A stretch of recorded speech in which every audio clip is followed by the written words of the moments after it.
तर असं ना पुरण शिजवून असं केळवणीची आमटी करायची. तर पाणी असं काढले आणि आता आमटी करणार आहे. तर पातेला ठेवले आणि मसाला वगैरे ना मग अशीच बारीक करून ठेवला होता मी. मसाला म्हणजे काय फ्रेश आपलं लसूण खोबरं करून ठेवलं होतं. म्हणलं आता आमटीला जरा फ्रेश म्हणून.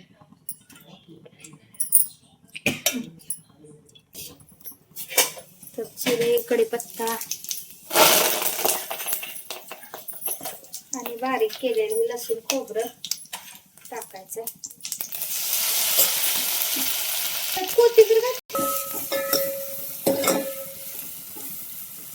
तर लसूण खोबरं कोथिंबीर घातलीच नव्हती, परत घालून बारीक केलं. तर कोथिंबीर घातली ना छान मसाला वाटत होतो त्याला आणि छान वाटतं असं फ्रेश वापरायला ना ताजं ताजं. आणि कलर सुद्धा छान येतो. तर बस थोडीशी हळद टाकणार आहे आणि तर आपण डाळीत हळद टाकलेली असते ना डाळ शिजवताना तेल हळद. थोडं आता तिखट आपल्याला जेवढं हवं आहे तेवढं तिखट. तर थोडं तिखट जास्तच लागतंय कटाची आमटी म्हणल्यावर. आता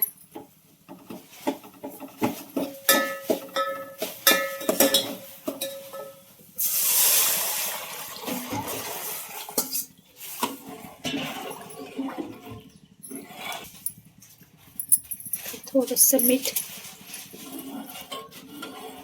आणि शिजव तसं घट्ट होते अजून आमटी. पुरण शिजवून घेतले आणि सुंठ वेलदोड्याची पूड टाकली ह्यामध्ये. तर शिजवून घेतल्यानंतर आता पूड टाकली मी. तर वास जातो ना शिजवून घेतल्यानंतर टाकावं लागते. आता बारीक करून पुरण तर चाळण आहे. आता चाळणीमधनं बारीक करून घेऊन पोळ्या करायच्या.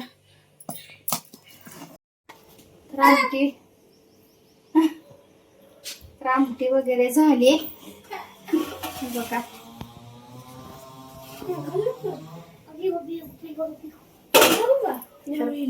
कटाची आमटी पोळ्या इकडे चालू आहेत. पुरण असं तयार झाले आणि आता झालं नैवेद्याच्या पण करून मी अशा ठेवल्यात अगोदर. तर होळीचा म्हणा किंवा इथं गाईला वगैरे म्हणा तर नैवेद्याची हे झाल्यात करून. आता पोळ्या चालू आहे माझं. असं उशीर झाला आता होत आल्यात म्हणजे माझ्या पोळ्या करायच्या. तर ना होळीमध्ये ना टाकायला आपल्याला हे करायचंय तर म्हणजे आपल्या घरात निघू नये म्हणून साप विंचू गोम असं कणकेच आपल्याला ना तयार करायचंय. आणि ते आपल्याला होळीच्या वेळेस पेटवतात ना त्यावेळी त्यामध्ये टाकायचंय. म्हणजे आपल्या घरात असं काही येत नाही. मला पण हे माहित नव्हतं. तर आमच्या शेजारच्या अश्विनी ताई आहेत ना त्यांनी मला म्हणजे त्यांनी मागच्या वर्षी केलं होतं. तर त्यांनी मागच्या वर्षी मी म्हणलं बाई हे काय असलं टाकलं तुम्ही. त्या मला म्हणले की हे असं टाकलं ना की असं काय घरी म्हणजे निघत नाही असं आपली कथा आहे. तर करायचं मग काय तर ते काय एवढं सगळ्यांबरोबर. तर मागच्या वर्षी त्यामुळे मी काही केलंच नव्हतं माहित नसल्यामुळे. आता ह्या वर्षी त्यांनी मला दिली तरी आठवण करून कालच मला म्हणत्या मागच्या वर्षी तू केलं नाही आता ह्या वर्षी कर. मग म्हणलं हो ठीक आहे. म्हणलं आता कणिक घेतली थोडी आपल्याला किती थोडी एवढी लागते कणिक. तर ते करायला टाकायचं त्यामध्ये. तर पारंपरिक पहिल्यापासून असं प्रथा जुन्या लोकांना माहिती असते. अनुचा कालवा कसा चालू आहे. तर अनुला आता तयार केले. तर सकाळी तयार केलं नव्हतं काय नाही. आता तिला ना आंघोळ वगैरे घालून असं आता ती तयार झाली. तिला पण तब्येत तिची सुद्धा ठीक नाही आणि माझी सुद्धा तब्येत ना म्हणावी तेवढी ठीक नाहीये. माझी सुद्धा तब्येत मला असं ताप आल्यासारखंच झालंय. पण असं जास्त पण नाही पण असं असं आतून असं होतंय की नाही तसं झालंय मला ताप आल्यासारखं. आणि असं असं काम पण करताना असं हेच होईना झालंय. एनर्जी म्हणजे नसल्यासारखं झालंय थोडक्यात. तर नैवेद्य दाखवायचं आणि लागली मागायला.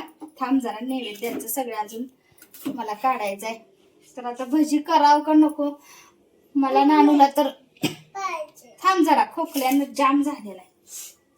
तू आता काय काय खाल्लं आ? त्यामुळे बघू आता. तर आता आवरून घेते, नंतर पूजा पण मांडायची मला. तर इथं ना पोळ्या झाल्यानंतर थोडी कणिक ठेवली होती, शेवटची पोळी तनू करणार होती. तनूने केली आणि परत ना ते साप, विंचू, पाल, झुरळ हे असं सगळं ना कणकेचं बनवायचं होतं. तर तनूला म्हणली, तनू मी बनवते. तर तिच्याकडंच ते बनवायला दिलं होतं मी. तर मलाही माहीत नव्हतं हे सगळं कणकेचं असं बनवून आपल्याला होळीमध्ये ते टाकायचं असतंय. तर अश्विनीताईंनी मला सांगितलं म्हणून मी केलं होतं ते. मांडायचे आता 5 नंतर. तर पाठीमागून आवाज कशाच तरी यायला लागलाय. ते मशीन झाड कापायची असते ना, त्याचा आवाज यायला लागलाय. नाव सांग. साप. आता साप बनवायचा चालू आहे. तर हिला शिकायची होती म्हणून पोळी म्हणली होती ती मी करते म्हणून. तर आली बऱ्यापैकी, थोडीशी फाटली पण आहे ठीक.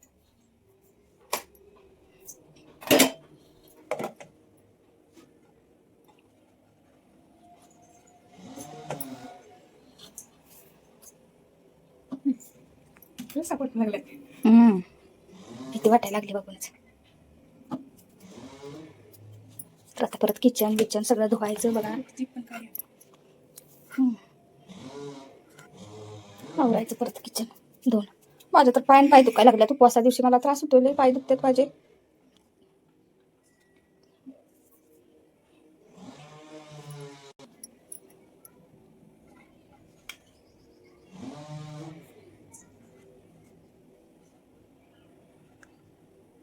काय विंचू असं असतं काय माहिती. मस्त. काय काय बाळा? नाही नको नको, मी येते करायला इथं. चल तिथं करायचं चालू आहे का काम? तू काय काय केलंय सांग बघू. काय काय आणू? काय काय बनवायला लागली?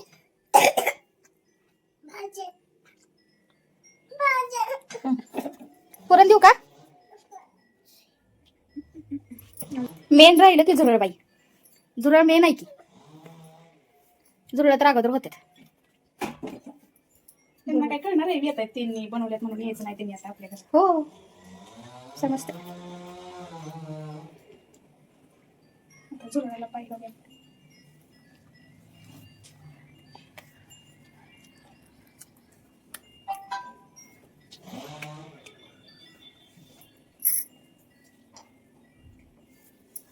सरडा सरडा.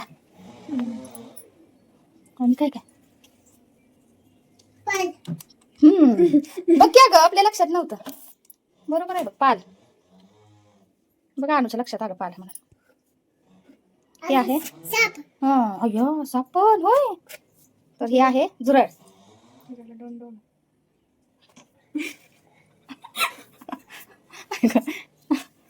असं आता पाल बनवायची चालू आहे. शेवटचं बाद झाला आता आहे की नाही. कणिक पण संपली.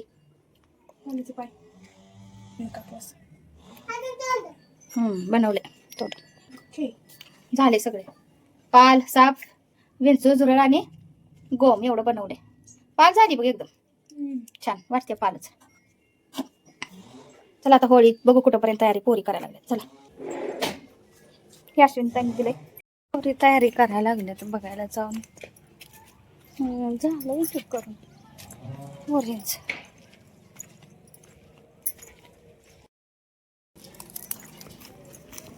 लागल की बाई.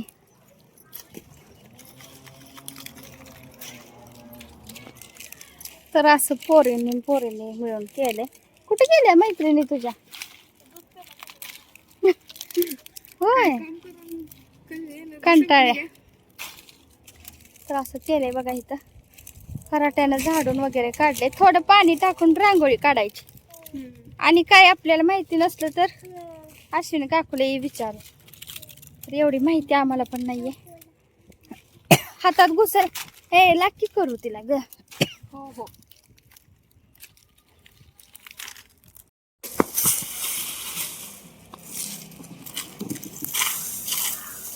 यांची तयारी चालू आहे. जवळजवळ होत आली आता. चला आता मला पूजा मांडायची. 5 वाजलेत. चला जाऊयात. आणू चल तू पण चल की मातीत खेळू नको, चल ऊन कसलं लागायला लागले, चल. तर पूजा आरती नैवेद्य सगळं माझं संपन्न आता हे झालं. तर आज संध्याकाळी उशिरा करायची होती, तर सगळं झालंय आता माझं. काय चल तिकडं.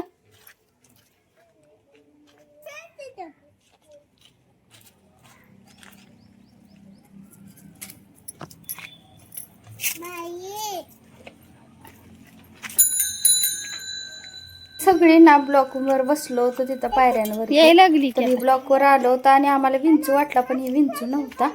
आणि विवान आणि आम्ही सगळे तर विवानच्या पायाजवळ होता एकदम काहीतरी दिसलं. तर कसला किडा होता का काय काय माहिती नाही. आणि व्हिडिओ करायचा ना होळीच्या इथं आम्ही आलो तर भरपूर वेळ झाला होता. आणि पूजा निम्मा त्यांना जायला परत, मग लगेच पटकन आम्ही गेलो. तसं आवरून बराच वेळ बसलो होतो. लहान मुलांनी सगळ्यांनी मिळून ना इथं हे सगळं ना तयारी केली होती बरं का. त्यांच्या मानानं त्यांनी छान केली होती आणि त्यामुळे ते खाली पडलं. तिकडं बाई येईल अंगावर. धर मग आणि इकडे बाई